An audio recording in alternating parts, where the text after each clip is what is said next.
মুন্সিগঞ্জের পঞ্চসার ইউনিয়নের ৮ নং ওয়ার্ড চরমুক্তারপুর এলাকায় জয়নাল আবেদিনের ছেলে সাইফুল সাকিব নামের এক যুবককে হামলা চালিয়ে গুরুতর আহত করে।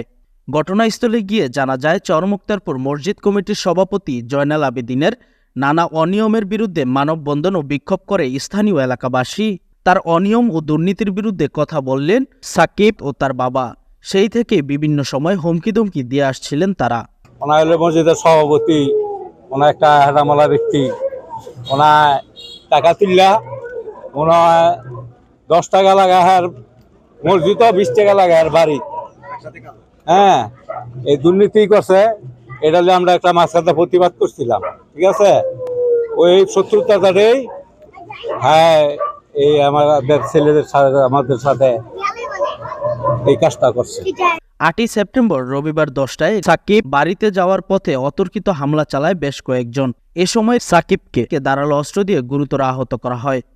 গুরুতর আহত অবস্থায় সাকিবকে মুন্সিগঞ্জ জেনারেল হাসপাতালে ভর্তি করা হয়। স্থানীয় এলাকাবাসী সূত্রে জানা যায়, এই ঘটনার সূত্র ধরে 8ই সেপ্টেম্বর রবিবার সকাল 10টার দিকে আনোয়ার হোসেন মাতবরের ছেলে সাকিব জয়নাল আবেদিনের বাড়ির সামনের রাস্তা দিয়ে নদীর পাড়ে যাওয়ার সময় জয়নাল আবেদিনের ছেলে সাইফুল তার পথ রোধ করে অকথ্য ভাষায় গালাগালি করে। এক পর্যায়ে দুজনের মধ্যে হাতাহাতি হয়। তখন স্থানীয় এলাকাবাসী এসে তাদের ছাড়িয়ে দিলে জয়নাল আবেদিনের ছেলে সাইফুল সাকিবকে হত্যার হুমকি দিয়ে সেখান থেকে চলে যায়। ওই দিন রাত্র আনুমানিক 11টার দিকে চরমুক্তারপুর এলাকার চায়না রোড দিয়ে সাকিব বাসায় যাওয়ার সময় জয়নাল আবেদিনের ছেলে সাইফুল আরও কয়েকজন নিয়ে আনোয়ার হোসেন মাতবরের ছেলে সাকিবের উপর অতর্কিত হামলা করে। হামলার পরের দিন সাকিবের মা শেফালি বেগম বাদী হয়ে জয়নাল আবেদিন, তার ছেলে সাইফুল, মোহাম্মদ ওহাব, তার ছেলে মোহাম্মদ শুভ ও শহীদুল ইসলাম সহ 4 জনের নাম উল্লেখ করে অজ্ঞাত আরও 4 থেকে 5 জনের বিরুদ্ধে মুন্সিগঞ্জ থানায় একটি অভিযোগ দায়ের করেন।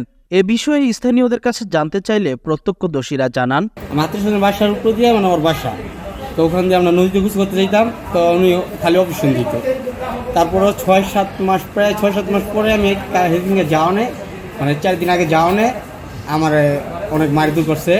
এই যে আমি আবার বাসায় জানানে হ্যাঁ আমার নামে অভিযোগ করছে থানায়।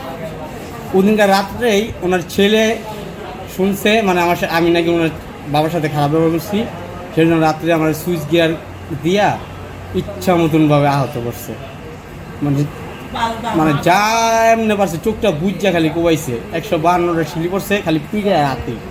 তারপরে সবার কাছে আমি লইয়া আমগো সহকর্মী হ্যাঁ সবাই আছে, তারপরে হ্যাঁ লইয়া বলছি, কইছে সন্ধ্যাবেলা বিচার করব।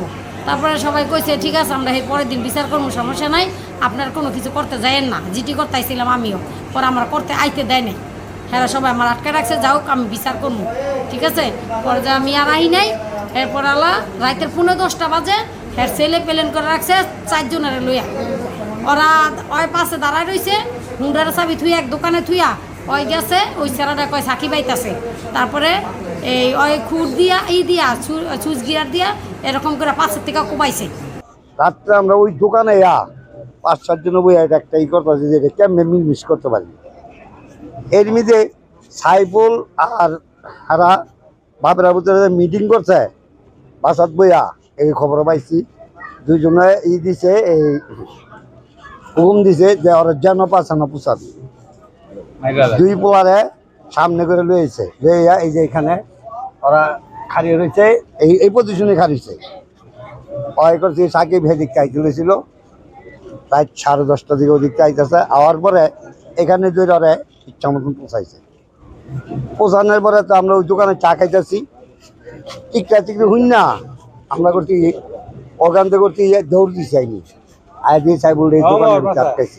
এ বিষয়ে সদর থানার অফিসার ইনচার্জ খলিলুর রহমানের কাছে জানতে চাইলে তিনি জানান, ওটা ওই যে ওরা কমপ্লেন দেওয়ার পরে মামলা হয়েছে, মামলা আসামি গ্রেপ্তার হয়েছে, গ্রেপ্তার পাঠাইতে হয়েছে। Rahid Hossain, news 7 TV, Munshiganj.